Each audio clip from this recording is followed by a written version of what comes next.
Welcome back to ಹಿಸ್ಕೆ boutique. ಇವತ್ತು ಬಂದ್ಬಿಟ್ಟು ಪ್ರೇಮ ಅವ್ರದ್ದು ವೆಡ್ಡಿಂಗ್ ಆನಿವರ್ಸರಿ ಇದೆ. ಸೊ ಹಂಗಾಗಿ ಒಂದು ಮೈಸೂರು ಸಿಲ್ಕ್ ಸ್ಯಾರಿ ತೊಗೊಂಬಂದು ಕೊಟ್ಟಿದ್ದಾರೆ.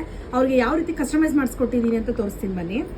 ಸ್ಯಾರಿ ಬಂದ್ಬಿಟ್ಟು orange colour, orange with pink colour ಇದೆ, ರಾಣಿ ಪಿಂಕ್ ಕಲರ್ ನೋಡ್ಬೋದು. ಇಲ್ಲಿ ಸಿಂಪಲ್ ಆಗಿ ಒಂದು ಕ್ರೋಶಲ್ ಸಿಂಗಲ್ ಬೀಡ್ಸ್ ತೊಗೊಂಡು ಕ್ರೋಶಲ್ ಹಾಕ್ಸಿದ್ದೀನಿ ಇದಕ್ಕೆ 1 by 1 ಕುಚ್ಚಲ್ಲಿ. ಬ್ಲೌಸ್ ಬಂದ್ಬಿಟ್ಟು ಕಂಪ್ಲೀಟ್ ಆಗಿ ಒಂದು ಡಿಫ್ರೆಂಟ್ ಲುಕ್ಕಲ್ಲಿ ಕೊಟ್ಟಿದ್ದೀನಿ. ಲೀಫ್ ವಿತ್ ಪಾಟಲ್ಲಿ ನಿಮಗೆ ವರ್ಕ್ ಮಾಡಿಸಿರೋದು ನೆಕ್ ಶೇಪಲ್ಲಿ. ಇಲ್ಲಿ ನೋಡ್ಬೋದು ನೀವು ಕಂಪ್ಲೀಟಾಗಿ ಚಿಕ್ಕದಾಗಿ ಒಂದು 1/2 ಇಂಚ್ ಅಷ್ಟಿದೆ ವರ್ಕ್, ಅಷ್ಟೇ, ಜಾಸ್ತಿ ಇಲ್ಲ. ಒಂದು ಸಿಂಪಲ್ ಆಗಿ ಡಿಫ್ರೆಂಟ್ ಆಗಿ ಒಂದು ವರ್ಕ್ ಮಾಡಿಸಿದ್ದೀನಿ, ಥ್ರೆಡ್ ಮತ್ತು ಕಟ್ ಬೀಡ್ಸ್ ಯೂಸ್ ಮಾಡಿ. ಹ್ಯಾಂಗಿನ್ಸ್ ಬಂದ್ಬಿಟ್ಟು ಇದಕ್ಕೆ ಈ ಥರ ಯೂಸ್ ಮಾಡಿಸಿದ್ದೀನಿ. ಫ್ರಂಟ್ ಪೋರ್ಷನ್ ಬಂದಾಗ ರೌಂಡ್ ನೆಕ್ ತೊಗೊಂಡಿದ್ದೀನಿ ಕಂಪ್ಲೀಟಾಗಿ. ಬ್ಯಾಕಲ್ಲಿ ಏನು ವರ್ಕ್ ಕೊಟ್ಟಿದ್ದೀನಿ ಬೇಸ್ ವರ್ಕು ಅದನ್ನೇ ಇಲ್ಲಿ ತೊಗೊಂಡಿರೋದು.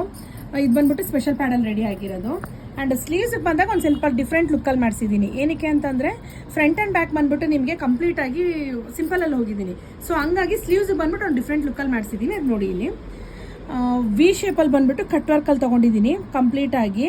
ಒಂದು 3 ಇಂಚಷ್ಟು ವರ್ಕ್ ಬರುತ್ತೆ. ಇದು ಫುಲ್ ಕಂಪ್ಲೀಟ್ ರೌಂಡ್ ಅಪ್ ಬರುತ್ತೆ. ಬ್ಯಾಕ್ ಆ್ಯಂಡ್ ಫ್ರಂಟಲ್ಲಿ ನೋಡ್ಬೋದು. ಸ್ಲೀವ್ಸಲ್ಲಿ ಆಲ್ ಓವರು ಸೆಂಟ್ರಲ್ ಬಾರ್ಡರ್ ಬರುತ್ತೆ, ಯಾಕಂದರೆ ಇದು ಬಾರ್ಡರ್ ಬಂದ್ಬಿಟ್ಟು ತೀರಾ ಗ್ಯಾಪ್ ಆಗಿದೆ ಬಾರ್ಡರ್ ಲೈನು. ಈ ಎಡ್ಜಿಗೆ ಬಂದಿದ್ರೆ ಅದೊಂದು ಲುಕ್ ಬರ್ತಾ ಇತ್ತು. ಸೊ ಇದಕ್ಕೆ ಏನು ಮಾಡಿದ್ದೀವಿ, ಕೆಳಗೆ ಬಂದ್ಬಿಟ್ಟು ಬಾರ್ಡರ್ ಲೈನ್ ತೊಗೊಂಡು ಸೆಂಟ್ರಲ್ ಬಾರ್ಡರ್ ಬರುತ್ತೆ. ಈ ಬ್ಲೌಸ್ ಡಿಸೈನ್ ಯಾವ ರೀತಿ ಇದೆ ಅಂತೇಳಿ ಕಮೆಂಟ್ ಬಾಕ್ಸಲ್ಲಿ ತಿಳಿಸ್ಕೊಡಿ. Thank you for watching.